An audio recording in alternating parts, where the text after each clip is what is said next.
Assalamualaikum warahmatullahi wabarakatuh. Pak Guru lanjutkan untuk indikator soal nomor 31 sampai dengan nomor 36. Kita mulai dari nomor 31. Diberikan rangkaian listrik, siswa dapat menghitung besar kuat arus listrik yang mengalir.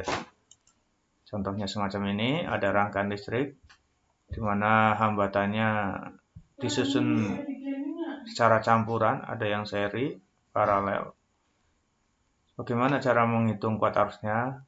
Pertama adalah kita hitung dulu hambatan penggantinya total. Ini dibuat hitung dulu. 2 ohm dengan 1 ohm ini seri, dengan yang di sebelah sini seri, tapi ini di dalam ini ada paralel. Jadi kita kerjakan dulu yang ini, paralel ini. Di dalam paralel ini pun ada seri. Jadi seri ini kita hitung, jadi 4 ohm dengan 2 ohm. Kita jumlahkan jadi 6 ohm. Nah, 6 ohm dengan 6 ohm ini paralel. Cara menghitungnya seperti yang soal sebelumnya, yaitu dengan pecahan semacam ini, 1/6 ditambah 1/6, 1/6 ditambah 1/6, hasilnya 2/6. Maka hambatan penggantinya adalah 6/2 atau 3 ohm. Ya, ini kita ganti jadi 3 ohm. Oke, sudah jadi 1, 2 ohm, 3 ohm, dan 1 ohm yang seri. Sehingga jumlah total hambatan adalah 2 tambah 3 tambah 1. 6. Totalnya di sini adalah 6. Nah, baru kita hitung kuat arus. Kuat arus listrik itu cara menghitungnya adalah tegangan dibagi hambatan. Tegangannya di sini 6 volt. Ini 6 volt dibagi hambatannya 6 ohm. 6 dibagi 6 hasilnya 1. Berarti 1 ampere. Ya, jawaban yang benar 1 ampere.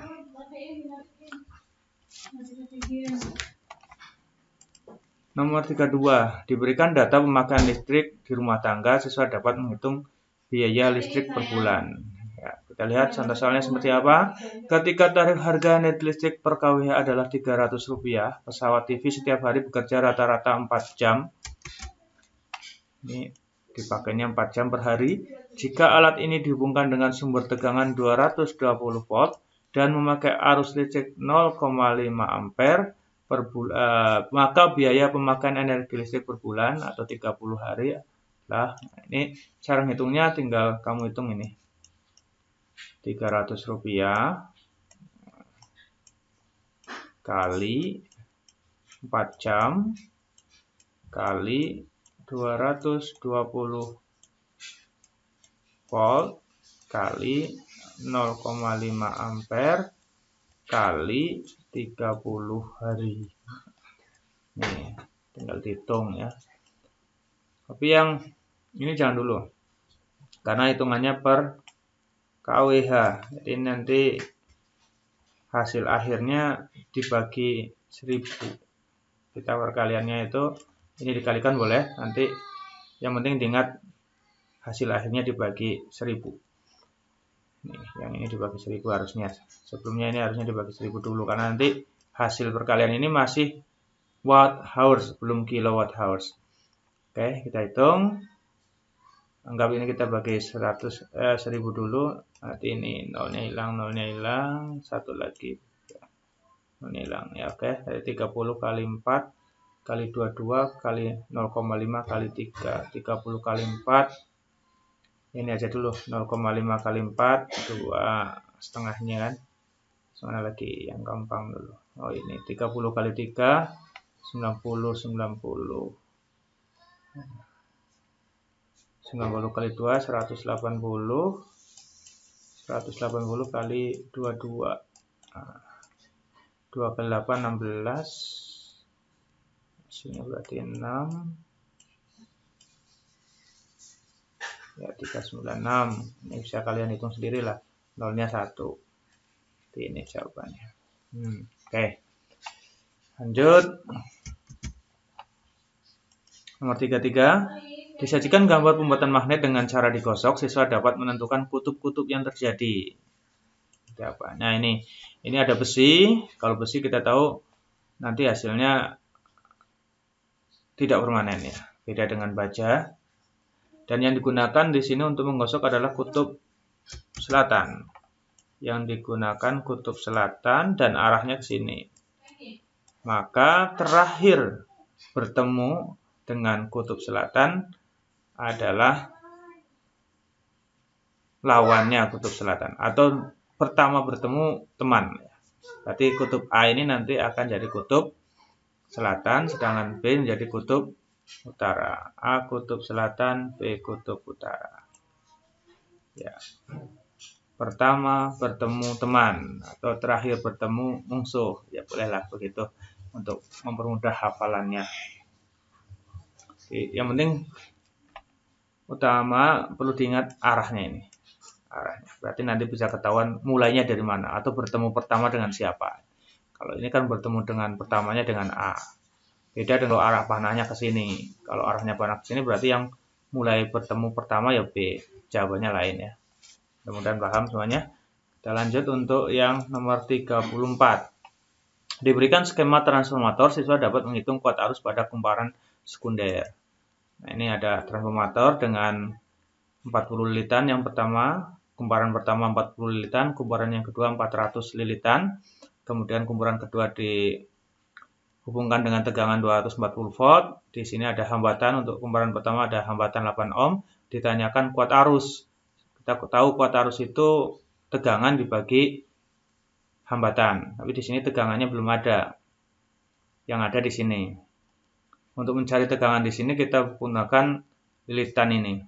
Bahwa kita tahu antara perbandingan lilitan dengan perbandingan tegangan itu sebanding. Jadi kalau tegangannya di sini 40, tegangan di sini 400. Nah, sekarang kembali kalau di sini 240, di sini tegangannya berapa? Ini kalau kita sederhanakan 40 banding 400 ya. 40 banding 400 itu kita sederhanakan jadinya 1 banding 10. Berarti ini nanti perbandingannya dengan sini juga harus 1 banding 10. Otomatis di sini adalah 24 volt. 24 dengan 240 itu berbanding 1 banding 10 juga. Nah, ini sudah ketemu, tinggal dibagi saja. 24 bagi 8 adalah 3 ampere. Gitu ya. Perbandingannya harus sama, 40 banding 400 sama dengan, anggap kalau ini matematika, misalkan ini tadi yang belum diketahui X lah ya. Berarti X per 240 sama dengan 40 per 400.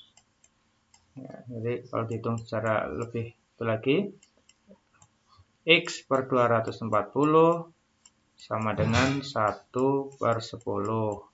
Sehingga X adalah 240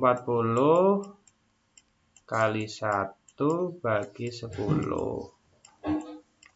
Nah, tadi hasilnya 24. Nih 24. Nah, hitung kuat arus. Rumusnya I sama dengan tegangan dibagi hambatan. 24 dibagi 8, 3 ampere. Oke. Kita lanjut ke soal nomor 35. Siswa dapat menentukan faktor-faktor yang dapat memperbesar GGL, gaya gerak listrik induksi. Nah, ini contoh soalnya. Beberapa faktor yang mempengaruhi besarnya GGL induksi elektronik 1, 2, 3, 4. Mana ini yang benar? GGL, kalau Pak Guru untuk mempermudahnya, biasanya Pak Guru, ini hasilnya kan gaya gerak listrik. Gaya gerak listrik. Cuma kalau mau di pengaruhnya apa saja, G yang pertama itu Pak Guru ambil adalah gaya Jadi kalau gayanya semakin cepat, gayanya semakin tinggi, maka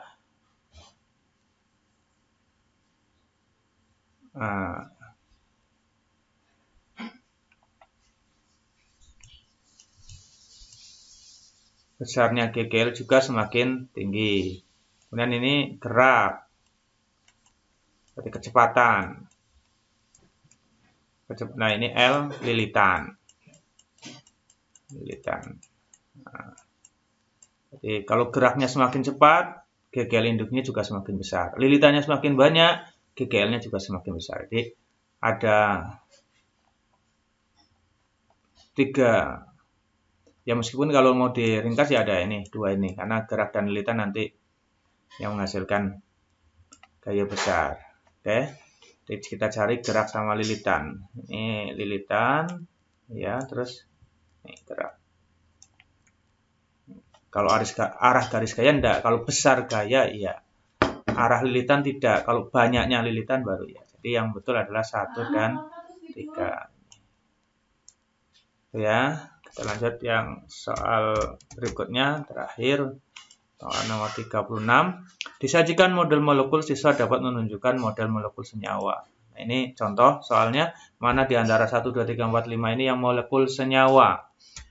Mudah sekali, kalian tinggal lihat mana yang digambarkan oleh modelnya itu digambarkan oleh yang berbeda. Kalau di sini lingkaran atau bentuk yang berbeda. Ini lingkarannya sama, besarnya sama, warnanya sama, maka ini bukan senyawa, bukan model molekul senyawa. Ini model molekul unsur. Nomor 2 ini sama-sama hitam, tetapi yang satu lebih besar, jadi ini molekul senyawa. Nomor 3, ini berarti kita oke, molekul senyawa. Nomor 3 sama dengan nomor 1, sama-sama putih, kemudian ukurannya, lingkarnya sama, berarti ini bukan model molekul senyawa. Ini model molekul unsur. Ya. Nomor 4, ini berbeda semua ya, ada lingkaran yang warnanya hitam, ada segitiga, ada lingkaran warna putih, ini jelas senyawa. Ini juga senyawa, meskipun ukurannya sama, tapi ada yang hitam dan ada yang putih. Jadi yang senyawa adalah 2, 4, 5 ini. Oke, gampang sekali ya untuk membedakan antara molekul unsur dan molekul senyawa jika digambarkan dalam bentuk semacam ini. Demikian untuk pembahasan kisi-kisi. Sedangkan untuk nomor 37 sampai 40 silakan kalian pelajari sendiri. Mudah-mudahan itu soal yang tidak terlalu sulit. Dan sekali lagi sukses selalu. Assalamualaikum warahmatullahi wabarakatuh.